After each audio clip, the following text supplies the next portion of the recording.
اعوذ باللہ من الشیطان الرجیم، بسم اللہ الرحمن الرحیم۔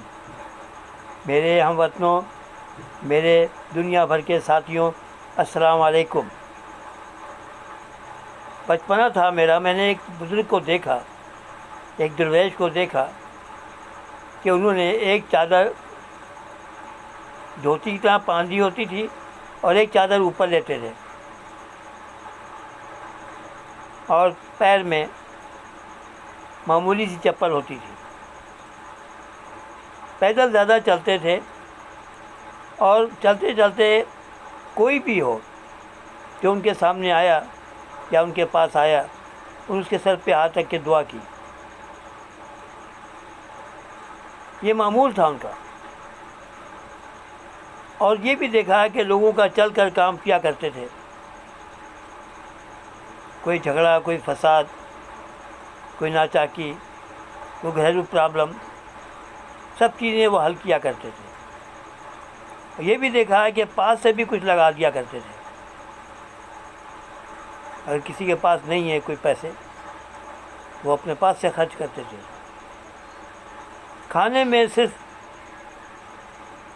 سادی روٹی اور نمک، سرسوں کا تیل اور ہری مرچ، سالن سے کھاتے ہوئے میں نے بہت کم دیکھا ان کو۔ بڑے بڑے پکوان آتے تھے، بڑے بڑے کھانے آتے تھے، لیکن نہیں، چکھتے ضرور تھے ایک دانہ دو دانے، لیکن یہ فرماتے تھے کہ جاؤ یہ فلاں یتیم کا گھر ہے، جا کے وہاں دیکھ کے آؤ۔ بچے چھوٹے ہیں، ان کا کوئی سہارا نہیں ہے، وہاں پہنچاؤ۔ یہ معمول تھا۔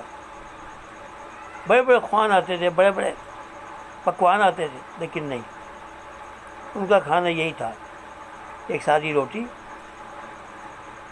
اور وہ بھی ایسے۔ تو ایک روز ان کے پاس بڑا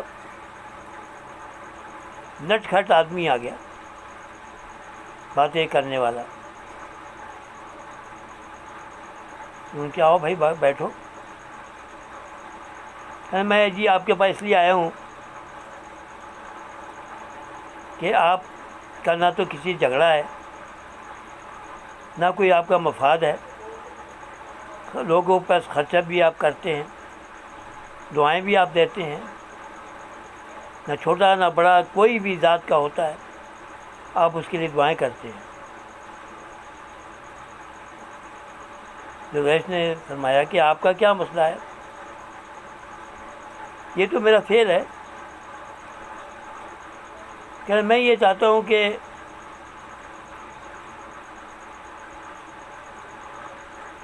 آپ مجھے کچھ دعا دیں، کچھ میرے بارے میں بتائیں، میں تو بہت گنہگار آدمی ہوں۔ تو بزرگ نے کہا اچھا اپنا ہاتھ دکھاؤ۔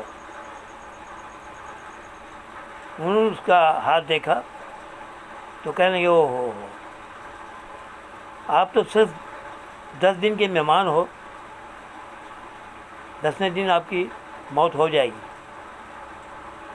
اب وہ بڑا گھبرایا کہ آج تک ان کی بات سبھی نے مانی ہے، میں تو مانتا ہی نہیں کوئی چیز ہوں، یہ کیا ہے؟ گھبرا گیا وہ سن کے۔ کہتا ہے جی پھر کیا کروں؟ کہ جاؤ، جس کا برا کیا اس کا اچھا کرو، جس سے ناراض اس سے معافی مانگو، جس کا حق ہے اس کا حق دو، جس کے ساتھ کوئی برائی کی اس کی برائی کی معافی مانگو، اگر کسی کے مال ضبط کیا ہے وہ بھی دو۔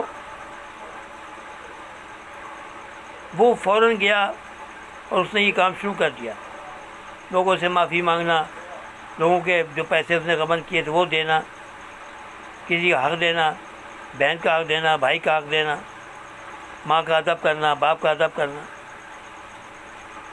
اسے شروع کر دیا۔ باپ ماں کے ہاتھ منہ دھلانا، ان کو کھانا ٹائم پہ دینا، ان کی خدمت کرنا، لوگوں کے گھروں کا کام کر دینا، اس نے اپنا روٹین بنا لیا 10 دن میں۔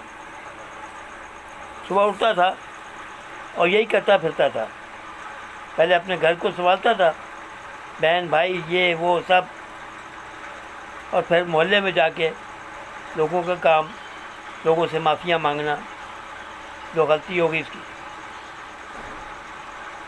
10 دن گزرے، 12 دن گزرے، 14ویں دن وہ ان بزرگ کے پاس آ گئے.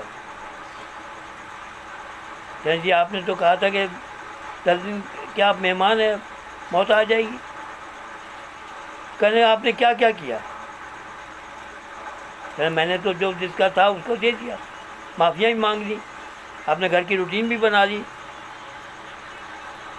تو نہ کسی سے میرا جھگڑا ہے، نہ فساد ہے، نہ کچھ ہے. کہنے یہی بس یہی میں چاہتا تھا، آپ نے جو کہا تھا کہ میں کیا کروں تو آپ یہ کرو، ہمیشہ خوش رہو گے. تو بزرگوں کی باتیں ایسی ہوا کرتی تھی. آج تو ایسا بزرگ بھی ملتا نہیں، ناپید ہے. مفاد پرست بزرگ بھی ہو گئے، درویش بھی مفاد پرست ہیں. تو یہ ہے کہ اچھا آدمی ہر دور میں ہوتا ہے، لیکن پہچاننے کی ضرورت ہے. اس وقت اتنا ہی ہے. اگر بات پسند آئی تو بیل آئیکن پہ کلک کرنا، اپنے دوستوں کو شیئر کرنا. خدا حافظ. پاکستان زندہ باد.